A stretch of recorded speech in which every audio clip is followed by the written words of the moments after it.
Good afternoon. My name is Dr. Isabel Beleg, and I am a candidate to the Becoming You certification at NYU Stern. And today, as part of my testing materials, I will be submitting a 30-minute video demonstrating the use of the values bridge in my practice. In January of 2026, I joined a collective of ambitious women who have paused their careers to reimagine and redesign their lives, and this collective is called the Power Pause. I am now part of a group of 200 wonderful women and mothers who brainstorm on ways to develop themselves physically, emotionally, spiritually, and professionally as efficiently as possible. Neha Roche, who is the CEO of the Power Pause, approached me when she found out that I was part of the certification of Becoming You and asked if I would be able to deliver a presentation and a workshop to a group of women in July 2026. So last week on July 7th, I delivered a presentation. For the purpose of this exam, I will be highlighting the keynotes and the main points of this presentation that lasted. It was supposed to last 35 minutes, but it lasted well over an hour. So I'm going to share the main points of this presentation. So allow me to share my screen.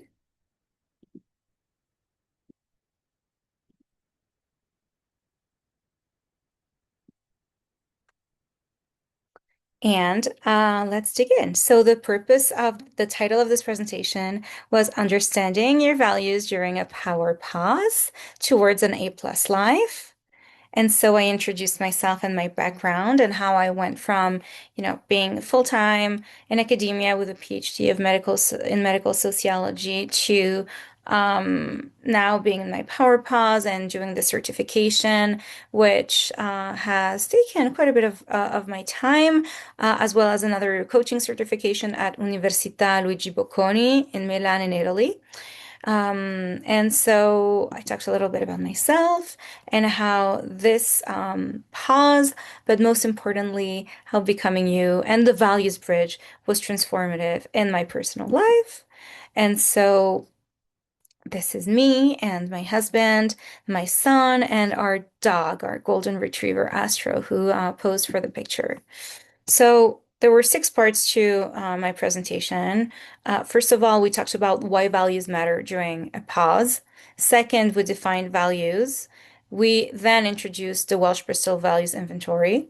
And then we talked about the values bridge assessment and understanding results. I then moved on to the Four Horsemen of Values Destruction, which I think is critical during power pauses and for women who have a lot of expectations from family and society. And finally, we moved on to future avenues of discovery. So I'll give you a purview of why values matter during a power pause. And a little bit of this context is because power pauses and motherhood are times of self-discovery and uncertainty.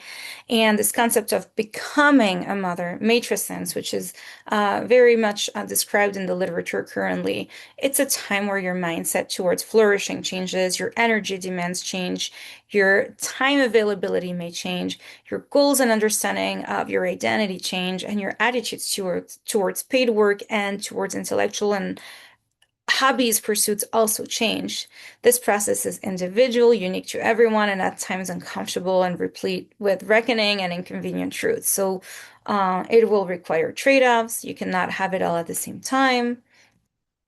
And therefore, why values matter then during a power pause is really important because your attitudes towards work change, but do you really know who you are? And do you really, most importantly, know your values? And that's where the values bridge comes in. So I let in a little activity about women and asked them if they had discovered new interests, hobbies, or professional desires during this pause. And then they wrote it in the chat, and Neha, who was the facilitator, just explained and read the answers. And interestingly, as expected, many women discovered that they had unearthed new desires, new passions, and new questions about themselves. So, somebody, for example, really honed in on writing and creative pursuits. So, I later on in the presentation talked about voice, right? And so how she probably didn't know that she had voice in her top, in her core five values, and it turns out that she did, right? So for me personally, motherhood was a new journey, and I found myself questioning who I was. I felt quite uncomfortable and guilty about it at first because many pieces of society force us to only want to be a mother and only want to be satisfied with this type of work. And with Becoming You and the Values Bridge methodology, it was something that changed, and I would even say freed me of these preconceived societal notions. So my goal right now is to live an A+ life and to help others live that A+ life when they go through this transition. Um, and as an aside, listening to Susie's podcast, her recent episode on motherhood and how she raised her four children when she was working full time in management consulting and then at the Harvard Business Review was very illuminating because she owned that work because she has work centrism high was important for her. And so for me, other things were important as well. So this is such a great um, coming to terms with who you really are and accepting yourself methodology.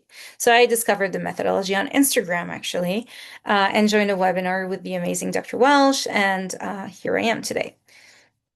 So then I want to introduce the methodology. I went on to talk about how this is, uh, your purpose pathways lie at the intersection of values, aptitudes, and economically viable interests. And while this presentation honed in on values and the values bridged, we briefly talked about aptitudes and new science and Pi 360, these tools that are available if clients should be interested, and economically viable interests such as the opportunity engine, the purpose mapper, and megatrends. So I haven't heard from any women yet about wanting to, investigate and dig deeper into aptitudes and economically viable interests.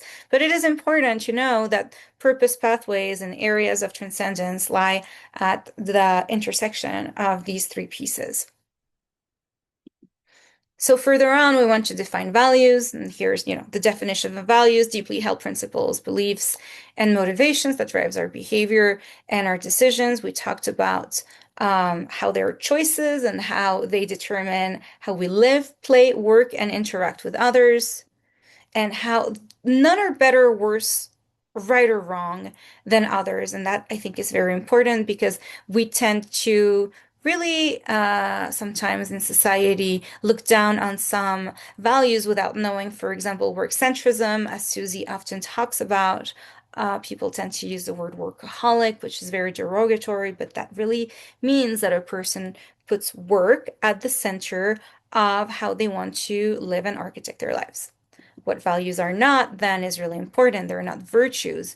So, virtues are social or cultural constructs that reflect generally shared ideals of moral excellence.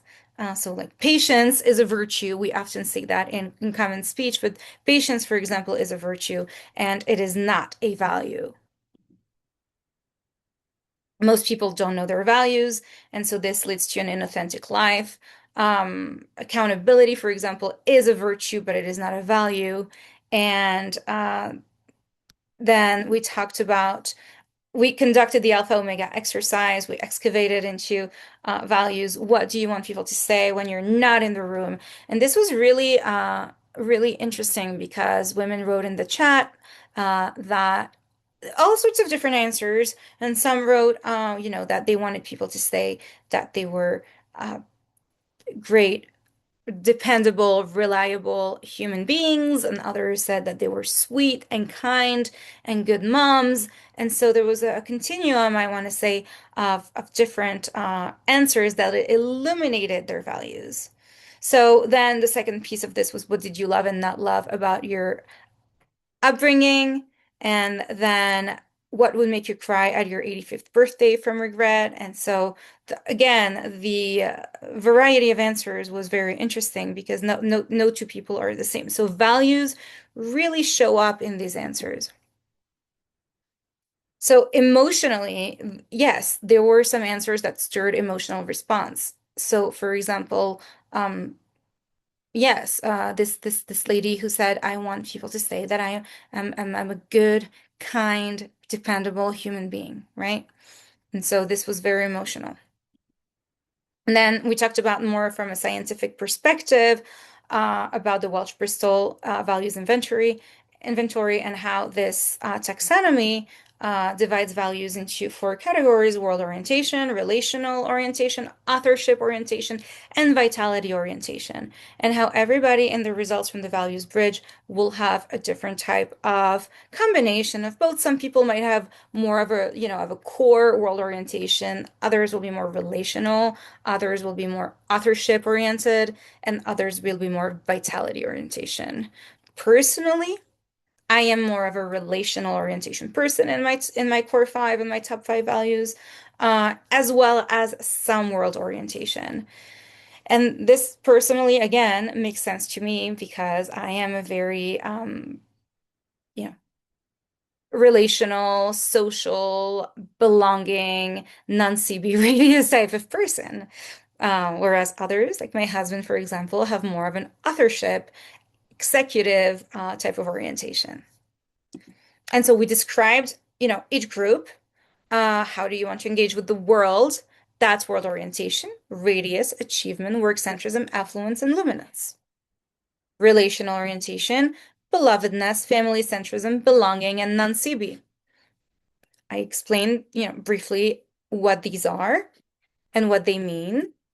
And it was really interesting because many people had belovedness in their results in their course. So this need to be loved and this need to place, well, not necessarily to be loved, but to place romantic and kindness relationships in an important place in their lives, as well as family centrism. So that was expected in the Power Boss community because you pause your career for being with your family. Authorship, cosmos, voice, and agency. We define them. How much do I want and need to get what I want and express who I want? And again, many discovered during their power pauses that they had cosmos and voice. Hi, this need to express yourself, but this need also to be connected to a higher force and a higher purpose. Many people discovered during their pauses this value of wanting to be closer to God, in their case. Vitality orientation. What conditions do I want and need for my authentic expression of self? Eudaimonia, beholderism, scope, and place. And we define them again. I'm not going to define them in detail here because I have defined them in my exam and I have defined them, in other places. But briefly, eudaimonia, this desire, as the Greeks explained it, for pleasure, fun, and joy in life. Beholderism, this love for beauty, aesthetics, scope, this desire to live a adventurous, wide life and place. This need to, love the place where you live and be attached to the physical, geographical place where you're currently located. And some people are more than others. So here are the definitions of the values.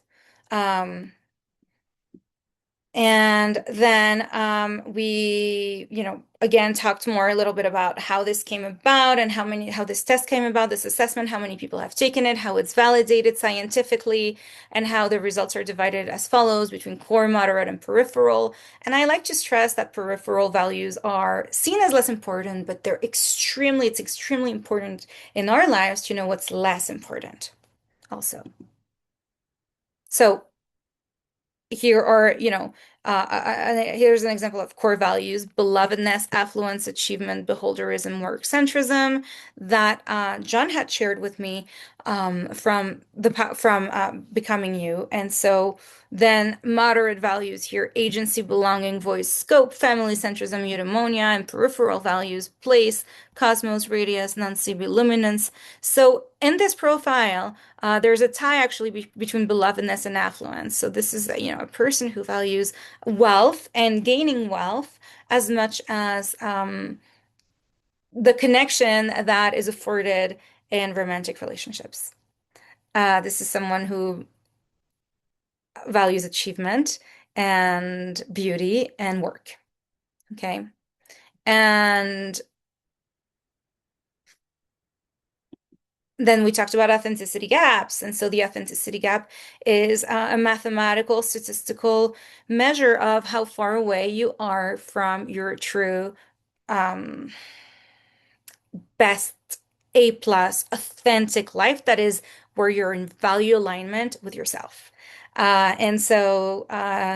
21% score is that you're an approacher and that you're not too far away, but there is work to do. I fall into the thresholder.